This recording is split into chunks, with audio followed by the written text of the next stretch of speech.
酒友們，你哋知唔知近半年嚟最紅嘅白酒係咩啊？係法國嘅桑葚白酒。迪士尼平台喺2025年嘅12月上架咗 Taylor Swift 嘅紀錄片。佢嘅 fans 喺畫面入邊發現擺放咗法國桑葚嘅白酒，呢一個鏡頭喺社群媒體上面瘋傳，個個人都想跟住呢位大明星嘅口味，直接導致美國各大零售商嘅桑葚白酒喺幾日內一掃而空。另外喺 Google 嘅關鍵字入邊，關於 Taylor Swift 桑葚呢個字瞬間暴漲咗5000%。而當你有機會去到法國嘅時候，大大小小嘅酒館，你只要同 sommelier 講我要一杯 dry 嘅白酒，佢哋90%以上會直接俾一杯桑葚嘅白酒你。究竟呢個產區有住咩嘅實力？除咗瘋魔成個法國之外，甚至乎連美國中產階級、世界著名歌手都對佢瘋狂。今日 Wine So Funny 帶你了解下桑葚呢個產區。其實桑葚以前根本唔係靠白葡萄酒出名，喺19世紀末之前，呢一度滿山遍野都係 Pinot Noir， 係個不折不扣紅酒嘅天堂。結果一場席捲歐洲嘅根牙瘤疫情，將呢度嘅紅葡萄藤全部都摧毀，當地嘅酒農當時心都碎埋，但係只能夠咬緊牙關重建。就喺重建嘅時候，發現原來 Sauvignon Blanc 接枝上去喺桑葚呢個區生得特別好，從此之後桑葚就成為咗法國 Sauvignon Blanc 最具代表性嘅產區。要認識桑葚，我哋睇下地圖，其實佢同隔離嘅 Burgundy 更加似兩兄弟。呢一度距離白酒聞名嘅 Chablis 只有100幾公里。桑葚同埋 Chablis 共用住同一個地質奇蹟，就係 Kimmeridgian Limestone， 呢一種融合咗億萬年前侏羅紀貝殼化石嘅石灰質黏土，造就咗桑葚白葡萄酒嘅靈魂關鍵。呢一度嘅氣候屬於半大陸性氣候，冬天好凍，夏天溫暖，因為緯度高，加上咗河流嘅調節，呢一度嘅葡萄成熟得非常緩慢。呢一種涼冷嘅氣候令到 Sauvignon Blanc 能夠一邊慢慢累積複雜嘅香氣，一邊維持極其清爽嘅天然酸度。喺桑葚有住3大嘅黃金產區，一個就係叫白地，呢一個就係啱啱提到富含化石、石灰質黏土，釀出嚟嘅酒體通常比較厚實，陳年潛力極佳。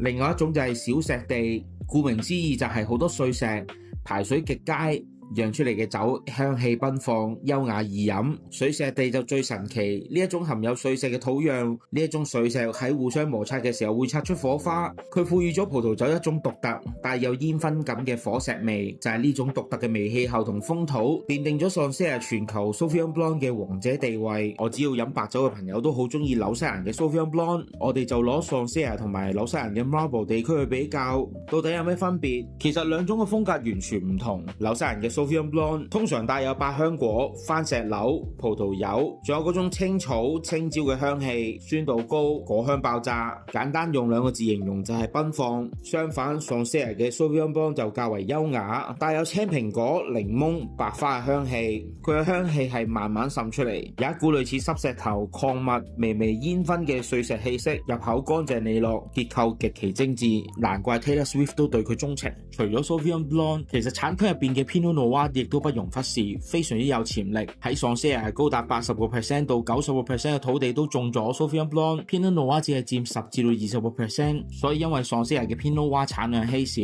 大部分嘅 Pinot Noir 已經俾法國人自己飲晒，外銷出口嘅比例就非常之低。有啲人可能會問，咁桑葚同 Burgundy 有咩分別啊？同樣都係 Pinot Noir， 我會形容 Burgundy 嘅 Pinot Noir 係雍容華貴、細緻繁複嘅貴族，桑葚嘅 Pinot Noir 就係一個不施脂粉、清新脫俗嘅森林系少女。桑葚嘅 Pinot Noir 基本上都唔係太用橡木桶，一開瓶就係撲鼻而嚟嘅新鮮野莓、cherry、蔓越莓同優雅嘅紫羅蘭花香，純正活潑。最厲害嘅係佢帶住桑葚標誌性嘅白堊土、石灰岩同打火石嘅風土，多咗一陣鹹鮮礦物感嘅味道。呢一種清爽同張力喺 Burgundy 嘅 Pinot Noir 入邊絕對揾唔到。正所謂風水輪流轉，桑葚喺洛娃娃列嘅北部，氣候非常寒冷。以前根本種唔到 Pinot Noir， 因為種出嚟冇辦法完全成熟，釀出嚟都會有草本，帶有好青嘅澀味。但係隨住近年嘅全球氣候變暖，呢一度反而因禍得福。依家桑葚嘅 Pinot Noir 喺秋天就能夠達到完美嘅成熟度，保留咗靈魂嘅高酸度，又飽滿又多汁。好多人都會評價桑葚嘅 Pinot Noir 話係 Burgundy 之外全法國最華麗最正嘅 Pinot Noir。當你有機會飲到桑葚嘅 Sauvignon Blanc， 記住揾埋佢個黃金拍檔 Croix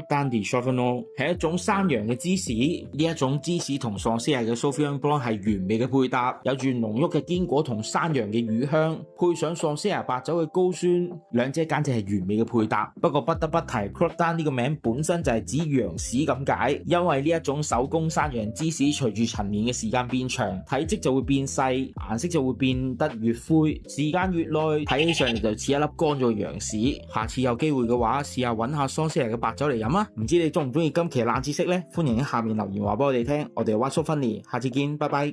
另外我仲有個關於葡萄酒嘅着數要話你知，如果想買到全港最平世界名莊或者靚酒，可以加入我哋嘅私人群組，定期會收到最低嘅葡萄酒優惠。我哋嘅群組已經突破咗3000人啦，掃一掃個 QR code，快啲加入成為我哋一份子。